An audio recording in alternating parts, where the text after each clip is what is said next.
नमस्कार बच्चों, कक्षा 10 के अध्याय संख्या 6 को अपने पढ़ रहे थे, जिसके अंतर्गत क्या है, जो केंद्र सरकार है उसके विभिन्न भागों को अपने जानना शुरू किया था, जिसमें लोकसभा के बारे में, राज्यसभा के बारे में हमने साधारण चीज़ों को पढ़ा। उसके बाद हमने जाना कि संसद, भारत की संसद के पास कितनी ज़्यादा पावर्स हैं। अब ये अपने क्या है, संसद के अलग अलग सदनों, यानी 2 सदन हैं संसद के, लोकसभा और राज्यसभा, उन दोनों सदनों की अलग अलग शक्तियों, उनकी कार्यनीतियों, उनके कार्यों को पढ़ेंगे। जिसमें क्या है, शुरुआत अपने करते हैं उच्च सदन से, जो लोकसभा के लिए संबोधित किया जाता है। केंद्र सरकार के अंतर्गत जो संसद होती है उसमें लोकसभा जो है वह संसद का उच्च सदन माना जाता है, सबसे लोकप्रिय सदन होता है, क्योंकि यह जनता द्वारा चुने गए सदस्यों के द्वारा शासित क्या होता है, सदन होता है। अब इसकी शक्तियां तथा कार्यों के बारे में चर्चा करते हैं। तो इसकी शक्तियां भी क्या है, संसद के लगभग समान ही हैं, क्योंकि संसद का ही भाग है तो संसद के समान ही शक्तियां होंगी। तो संसद के समान शक्तियों में सबसे पहले, जैसे हमने संसद की शक्तियों में वित्तीय शक्तियों के बारे में पढ़ा था, उसी प्रकार से इसमें भी क्या है, सबसे पहले वित्तीय शक्तियों के बारे में, विधायी शक्तियों के बारे में पढ़ेंगे।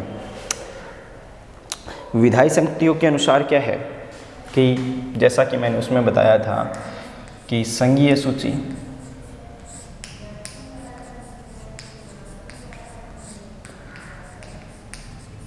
समवर्ती सूची,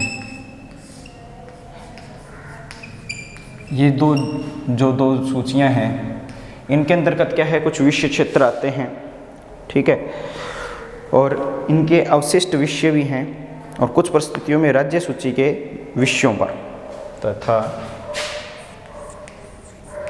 कुछ परिस्थितियों में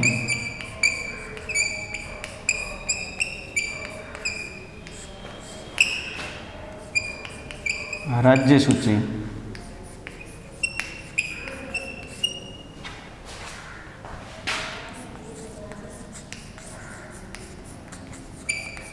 विषयों पर भी, ठीक है। यानी जिस प्रकार से संसद के पास अधिकार रहता है कि वह समवर्ती सूची या फिर संघ सूची के विषयों पर क्या बना सकती है, कानून बना सकती है, उसी प्रकार से जो हमारी लोकसभा है वह क्या है, संसद का ही एक सदन है, और कानून बनने की जो प्रक्रिया शुरू होती है वह संसद के सदनों से शुरू होती है। तो इनमें क्या है, राज्य सूची के विषयों पर कानून का निर्माण क्या है, कर सकती है, विषयों पर भी कानून का निर्माण कर सकती है लोकसभा, ठीक है। लेकिन कुछ विशेष परिस्थितियों में राज्य सूची, अन्यथा संघीय सूची और समवर्ती सूची पर तो कानून बनाएगी, ठीक है। ये तो 2 परमानेंट रहेंगे, और यह क्या है, इसमें कुछ क्या है, कुछ कंडीशंस लागू होती हैं, कुछ परिस्थितियां होती हैं, उन्हीं परिस्थितियों में क्या है, उस राज्य के लिए लोकसभा कानून बना सकती है, अन्यथा लोकसभा उस राज्य के लिए कानून नहीं बना सकती। जिसमें क्या है, इसके अलावा जो संविधान के द्वारा साधारण अवित्तीय विधेयक और संविधान संशोधन विधेयकों के संबंध में कहा गया है कि इस प्रकार के विधेयक लोकसभा या राज्यसभा दोनों में से किसी सदन से प्रस्तावित किए जा सकते हैं, और दोनों सदनों में पारित होने पर ही राष्ट्रपति के हस्ताक्षर के लिए भेजे जा सकते हैं। यानी चाहे तो क्या हो, वित्तीय विधेयक हो, अवित्तीय विधेयक और संविधान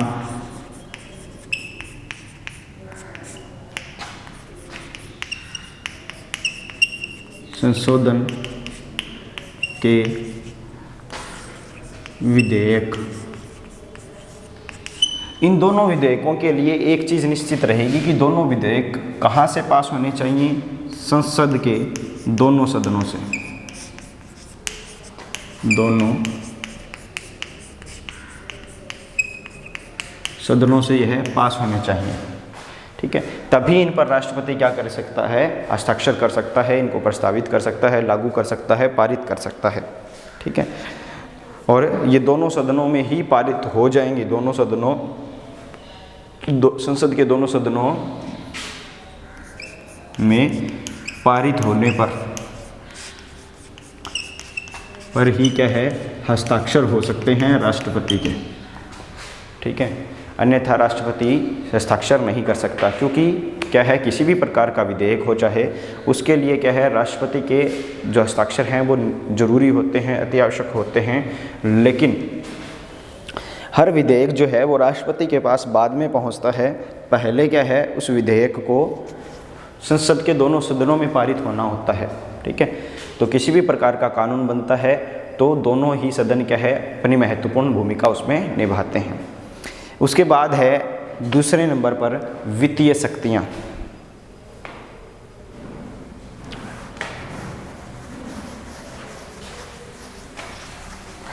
वित्तीय शक्तियों की अगर चर्चा करते हैं तो वित्तीय शक्तियों में क्या है, लोकसभा को कुछ खास शक्ति प्रदान की गई है राज्यसभा के मुकाबले।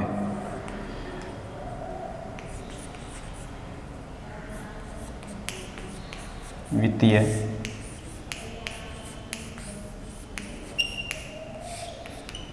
शक्तियाँ, वित्तीय शक्तियों के मामले में क्या है, लोकसभा को राज्यसभा से ज़्यादा शक्ति प्राप्त की हुई है या ज़्यादा शक्ति दी गई है, क्योंकि कोई भी वित्तीय विधेयक जो है वो लोकसभा को ही लोकसभा में क्या है ज़्यादा महत्वपूर्ण माना जाता है। राज्यसभा में क्या है, उसकी शक्ति जो है वो गौण रहती है। जैसे अनुच्छेद 109 के अनुसार, अनुच्छेद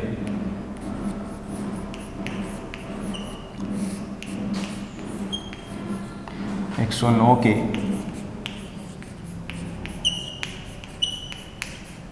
अनुसार, अनुच्छेद 109 के अनुसार क्या मिलता है अपने को कि जो धन विधेयक है वो लोकसभा से ही प्रस्तावित किया जा सकता है, ठीक है।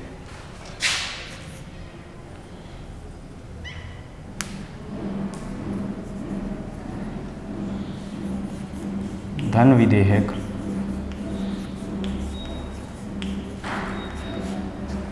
केवल लोकसभा से ही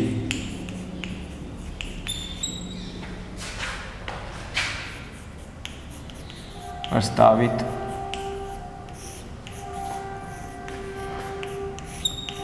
किया जा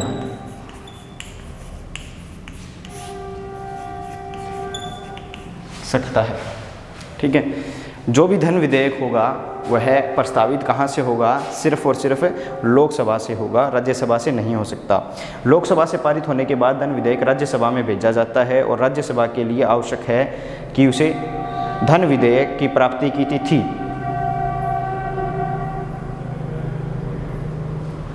से 14 दिनों के अंदर अंदर विधेयक लोकसभा में लौटा देना होगा, ठीक है। यानी राज्यसभा क्या करेगा, धन विधेयक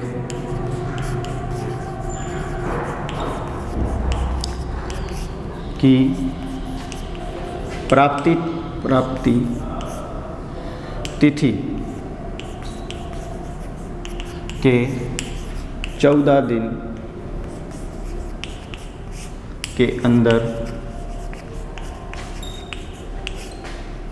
धन विधेयक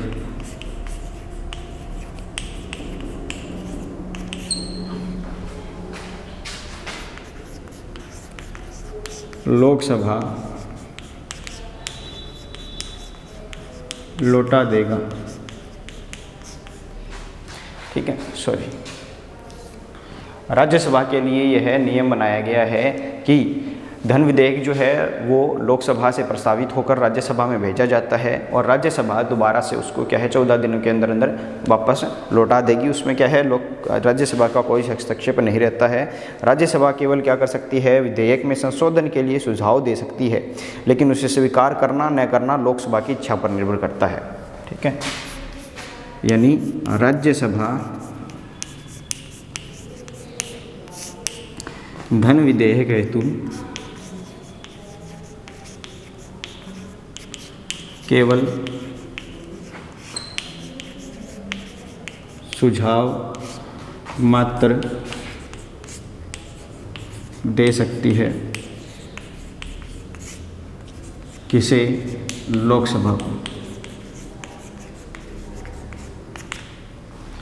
लेकिन उस सुझाव को स्वीकार करने, सुझाव को स्वीकार करना या ना करना लोकसभा के हाथों में होगा। ठीक है, यानी लोकसभा के पास यह क्या है, एक्स्ट्रा पावर रहती है कि लोकसभा उस जो सुझाव दिया गया है राज्यसभा के द्वारा उसको स्वीकार करती है या नहीं करती है, यह लोकसभा के हाथों में रहता है। राज्यसभा मात्र 14 दिन उस धन विधेयक के बारे में अध्ययन करके लोकसभा को दोबारा सौंपती है और मात्र सुझाव दे सकती है। इसके अलावा राज्यसभा का उसमें कोई हस्तक्षेप नहीं हो सकता है। सारा का सारा जो धन विधेयक का कार्यभार है वह लोकसभा द्वारा संचालित होता है। ठीक है, तो यह थी लोकसभा की वित्तीय शक्ति। उसके बाद है कार्यपालिका पर नियंत्रण।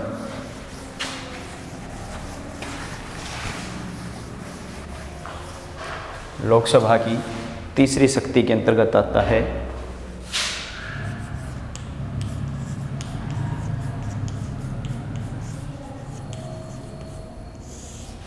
कार्यपालिका पर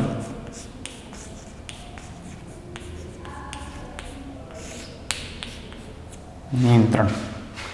देखिए, कार्यपालिका पर नियंत्रण का बात है कि भारतीय संविधान के द्वारा संस्थात्मक व्यवस्था की स्थापना की गई है। ठीक है, जिसके कारण क्या है, संविधान के अनुसार संघीय कार्यपालिका जो है संघीय कार्यपालिका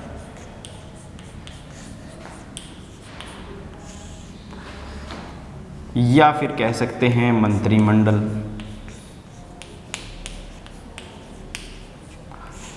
व्यवहार में यह होगा लोकसभा, व्यवहार में यह है मंत्रिमंडल लोकसभा होगा। यानी संसद के सदन की बात करें तो मंत्रिमंडल लोकसभा का ही सदस्य होते हैं। ठीक है, तो यह क्या है, संघीय कार्यपालिका जो है वो मंत्रिमंडल या एक प्रकार से क्या है, लोकसभा के प्रति उत्तरदायी होगा।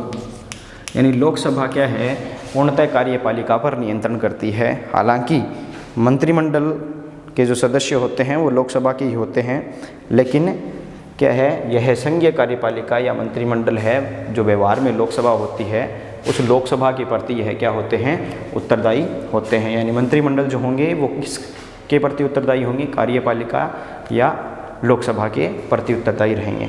ठीक है, अब इसमें क्या होता है, इसका पीछे कारण क्या है, इसके पीछे कारण यह है कि जो मंत्रिमंडल है ना, मंत्रिमंडल तब तक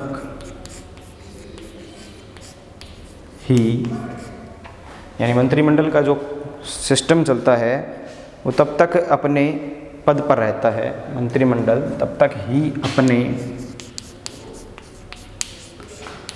पद पर रहता है जब तक उसे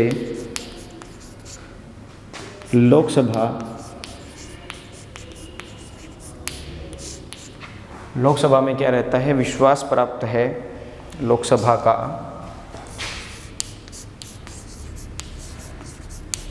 विश्वास प्राप्त है। ठीक है, यानी मंत्रिमंडल का कार्यकाल उसी समय तक रह सकता है जब तक कि उसे लोकसभा में विश्वास प्राप्त होगा।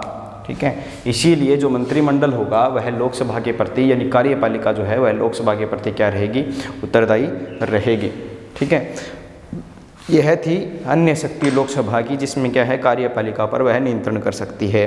इसके बाद इसकी चौथी कार्य के बारे में, शक्ति के बारे में बात करते हैं। संविधान संशोधन संबंधी शक्ति क्या है लोकसभा के पास।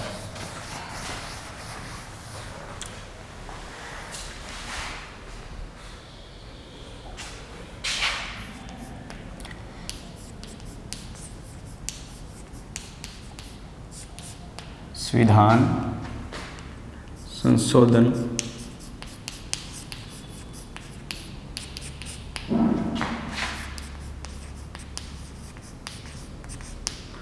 संबंधी शक्ति। लोकसभा के पास क्या है, अनुच्छेद 368 के अनुसार संविधान के अधिकांश भाग में संशोधन का कार्य अकेली संसद के द्वारा ही किया जाता है। अनुच्छेद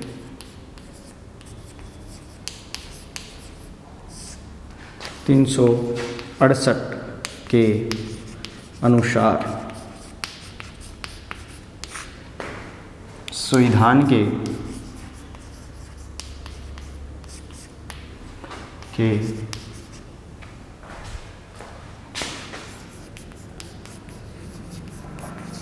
भाग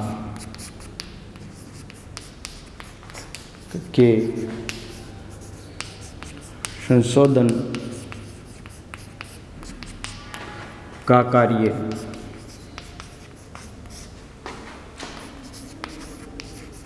केवल संसद द्वारा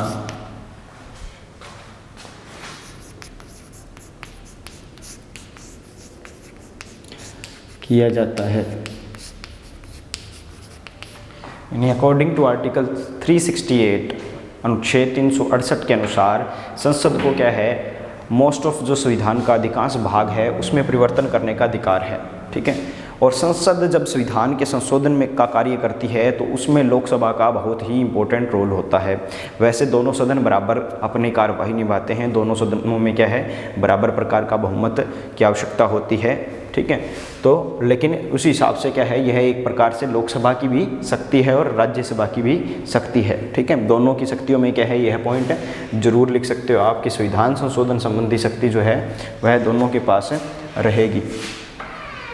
ठीक है, इसके अलावा लोकसभा राज्यसभा के साथ मिलकर संविधान के संशोधन परिवर्तन का कार्य करने का अधिकार रखती है। ठीक है, यानी लोकसभा राज्यसभा के साथ मिलकर संविधान में परिवर्तन करने और उसमें बदलाव करने या उसमें संशोधन करने का जो कार्य है वह करती है, क्योंकि यह दोनों ही भाग क्या है, संसद के हैं और संसद को क्या है, संविधान के अधिकांश भाग में संशोधन करने का कार्य कर सकती है अकेली संसद।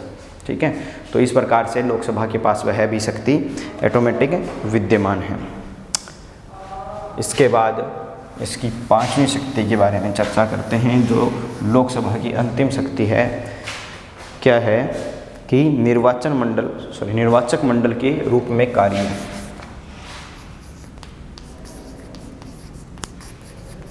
निर्वाचक मंडल के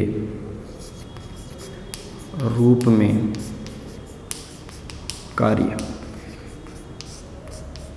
यानी लोकसभा मात्र क्या है, संविधान के संशोधन में कार्य नहीं करती है, निर्वाचक मंडल के रूप में भी कार्य करती है, जिसमें क्या है, अनुच्छेद 54 के अनुसार बताया गया है।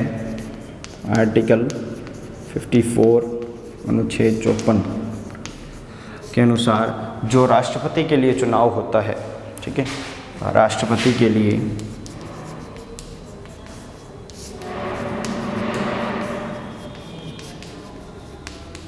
चुनाव के समय जो एकल संक्रमणीय विधि द्वारा चुनाव होता है, उसमें क्या है, निर्वाचक मंडल के सदस्य राज्यसभा के निर्वाचित सदस्यों तथा राज्य विधानसभाओं के निर्वाचित सदस्यों के साथ मिलकर राष्ट्रपति के निर्वाचन का कार्य करते हैं।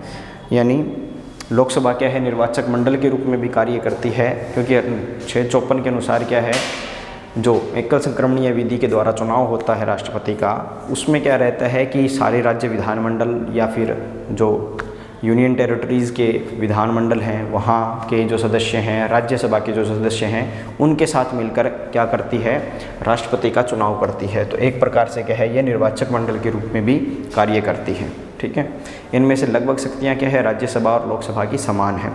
जो कुछ डिफरेंट होगा वह क्या है, अभी अपने देखते हैं राज्यसभा की शक्तियों के अंतर्गत।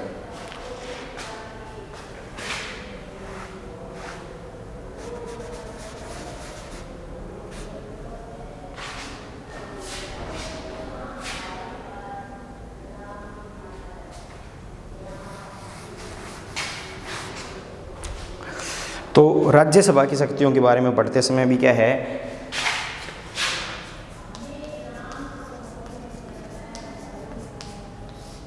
क्या होगा, विधायी शक्तियाँ, यानी कानूनन शक्तियाँ क्या है, कुछ राज्यसभा के पास भी हैं। लोकसभा के साथ साथ राज्य के विधि निर्माण संबंधी कार्य संविधान के द्वारा अवित्तीय विधेयकों के संबंध में लोकसभा और राज्यसभा दोनों के पास बराबर शक्ति प्रदान है।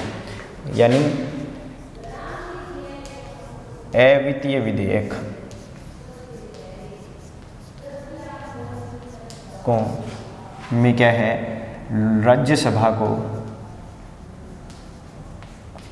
लोकसभा के बराबर शक्ति प्रदान है।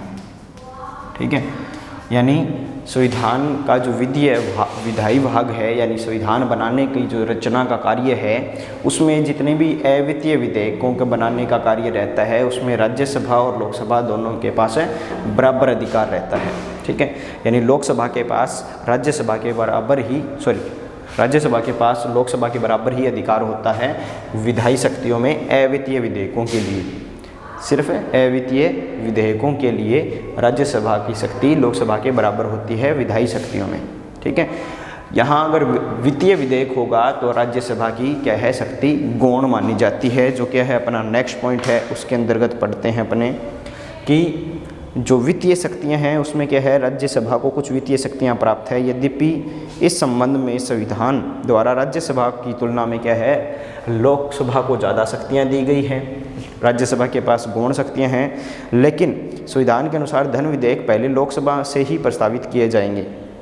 लोकसभा में वह धन विधेयक जब स्वीकृत हो जाता है, उसके 54 दिन बाद क्या करते हैं, 14 दिन बाद जब लोकसभा से बिल प्रस्तावित हो जाता है, उसके 14 दिनों बाद क्या कर दिया जाता है, उस बिल को क्या है आगे राज्यसभा में भेज दिया जाता है।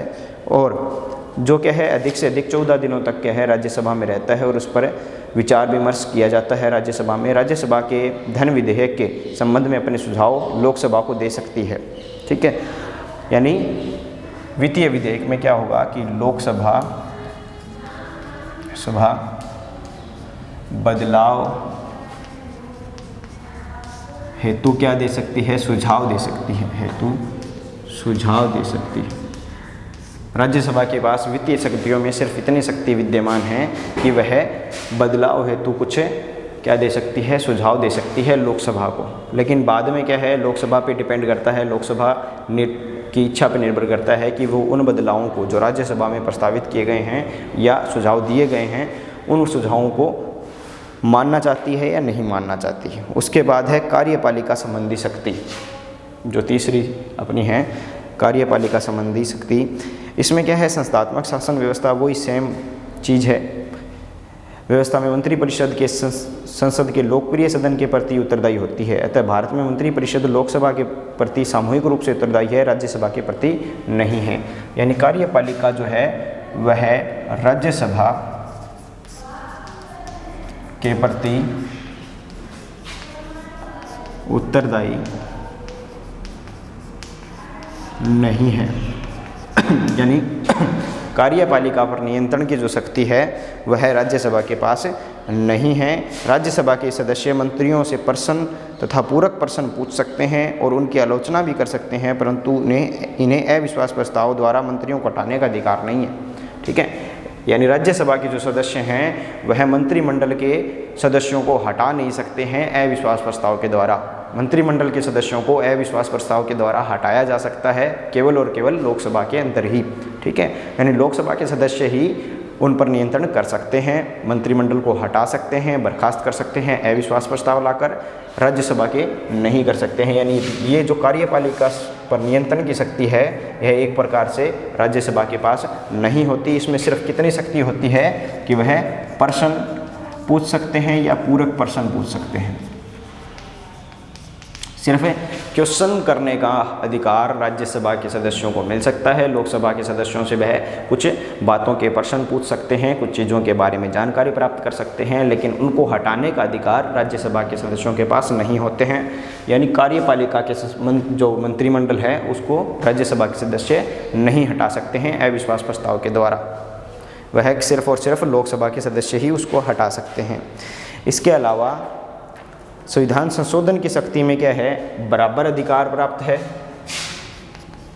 बराबर अधिकार प्राप्त है।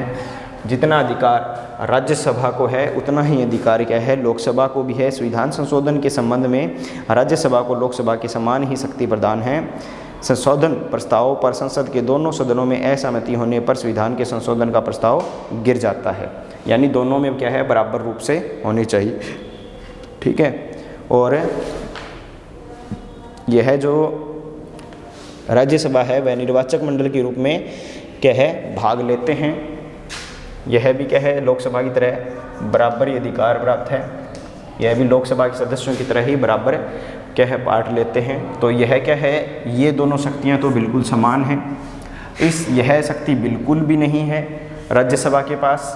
ठीक है, वित्तीय शक्ति में क्या है मात्र सुझाव देने की शक्ति है राज्यसभा के पास, और जो विधायी शक्तियां हैं उसमें अवित्तीय विधेयकों में बराबर शक्तियां प्राप्त है राज्यसभा को लोकसभा की। बाकी विधेयकों में भी लोकसभा की बराबर शक्तियां प्राप्त नहीं है। तो कहने का मतलब ये हो गया कि राज्यसभा के पास क्या है शक्तियां कम अवश्य हैं, लेकिन उसका महत्व जो है वह दोनों के बराबर ही लोकसभा के बराबर ही रहता है, क्योंकि लगभग कार्यों में क्या है यह समान कार्य करना पड़ता है, राज्यसभा के साथ मिलकर कार्य करना पड़ता है लोकसभा को।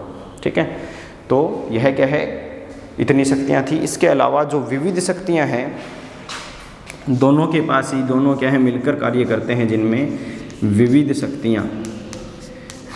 शक्तियों में क्या है लगभग में राज्यसभा और लोकसभा मिलकर कार्य करते हैं। जैसे राज्यसभा निर्वाचित सदस्य राष्ट्रपति के चुनाव में भाग लेते हैं, यानी ये निर्वाचक मंडल वाला कार्य निर्वाचक मंडल में यह दोनों बराबर रूप से भाग लेते हैं, लोकसभा या राज्यसभा दोनों ही। इसके अलावा राज्यसभा के निर्वाचित सदस्य लोकसभा के निर्वाचित सदस्यों के साथ मिलकर उपराष्ट्रपति का चुनाव करते हैं। एक तो राष्ट्रपति का चुनाव, इसके अलावा उपराष्ट्रपति का चुनाव।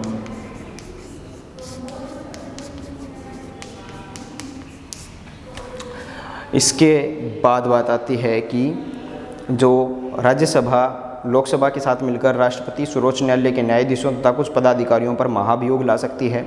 जैसा कि अपने संसद की शक्तियों में पढ़ा था कि राज्यसभा और लोकसभा जो है दोनों मिलकर सर्वोच्च न्यायालय के न्यायाधीश, उच्च न्यायालय के न्यायाधीश और राष्ट्रपति तथा उपराष्ट्रपति के खिलाफ क्या है महाभियोग का प्रस्ताव ला सकती है, जिसमें क्या है न्यायाधीश को क्या है अगर अक्षम माना जाता है, उसका दुराचार किया गया है किसी के साथ, तो वह उस न्यायाधीश को हटा सकते हैं, राष्ट्रपति को भी हटा सकते हैं महाभियोग प्रस्ताव के द्वारा, उपराष्ट्रपति को हटा सकते हैं। जब राज्यसभा प्रस्ताव पेश करती है किसके सामने, लोकसभा के सामने राज्यसभा प्रस्तावित करती है कि उपराष्ट्रपति को हटाना है, तो उस स्थिति में उपराष्ट्रपति को भी हटाया जा सकता है। इसके अलावा राज्यसभा लोकसभा के साथ मिलकर बहुमत से प्रस्ताव पास कर उपराष्ट्रपति को पद से हटा सकती है। उपराष्ट्रपति को पद से हटाने का प्रस्ताव प्रथम बार राज्यसभा से पारित होकर कहाँ जाता है, लोकसभा में जाता है। इसके बाद जो अंतिम विविध शक्ति है वह 1 माह से अधिक अवधि तक यदि आपातकाल लागू होता है तो क्या रहेगा कि जो लोकसभा है और राज्यसभा है दोनों में क्या है संसदों में वह पास होना चाहिए 1 माह के अंतर्गत। राष्ट्रपति अगर संकटकालीन स्थिति को लागू करते हैं तो उसका अनुमोदन क्या है दोनों में पृथक रूप से होना जरूरी है। दोनों जो सदन हैं उनमें अनुमोदन यानी उनमें उनके द्वारा उसे स्वीकारा जाना जरूरी है पृथक रूप से। ठीक है, और अनुमोदन मान्य कब होता है, इस स्थिति में 2/3 बहुमत से मान्य किया जाता है, अन्यथा उस अनुमोदन को मान्य नहीं किया जाता है अगर किसी एक सदन में भी क्या है उसको नहीं माना जाए तो इस प्रकार से क्या है राज्यसभा और लोकसभा की शक्तियां हमने पढ़ी, जिसमें क्या है थोड़ा सा डिफरेंस है। जो राज्यसभा है उसके पास शक्तियों के मामले में थोड़ी कमी है, जैसे कि वित्तीय शक्तियों में वह मात्र सुझाव दे सकती है और विधायी शक्तियों में केवल अवित्तीय विधेयकों के समय वह लोकसभा के बराबर शक्तियां रखती है, अन्य विधेयकों के समय नहीं है। या फिर राज्यसभा जो कार्यपालिका पर नियंत्रण की जो शक्ति है वह राज्यसभा के पास नहीं होती है, यानी मात्र प्रश्न पूछने के अलावा कार्यपालिकाओं से वे कुछ नहीं कर सकते हैं।